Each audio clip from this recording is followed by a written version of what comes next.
కూతవేటు దూరంలో రాయచోటిలో జిల్లా మంత్రి మండిపల్లి రాంప్రసాద్ రెడ్డి గారు ఉన్నప్పటికీ తంబళ్లపల్లి ఇన్ఛార్జిని నియమించడంలో ఆలస్యం ఎందుకు జరుగుతుందో తెలియక చాలామంది తికమకపడుతున్నారు. మొత్తానికి పవన్ కళ్యాణ్ గారు చెప్పినట్టు కూటమి రాబోయే 15 సంవత్సరాలు ప్రజాసేవ చేయాలి అంటే నిర్ణయాలు వేగంగా తీసుకోవడం చాలా అవసరం.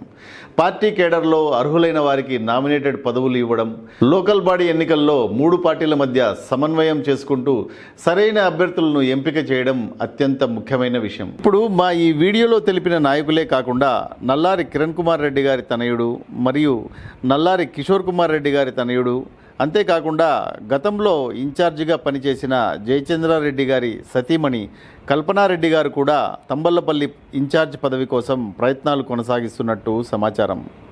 అంతేకాకుండా ప్రస్తుతం నియోజకవర్గాల సంఖ్య పెరగడంతో ఇప్పుడు రాయచోటి నియోజకవర్గంలో ఉన్న కొన్ని మండలాలను అంటే చిన్నమండెంని తంబళ్లపల్లిలో కలిపి ప్రస్తుతం రాయచోటి ఎమ్మెల్యేగా మరియు మంత్రిగా పనిచేస్తున్న మండిపల్లి రాంప్రసాద్ రెడ్డి గారికి కూడా ఇన్ఛార్జి బాధ్యతలు ఇస్తే ఆశ్చర్యం లేదు. చూద్దాం మరి టీడీపీ అధినాయకత్వం ఎవరిని ఇన్ఛార్జిగా నియమిస్తుందో.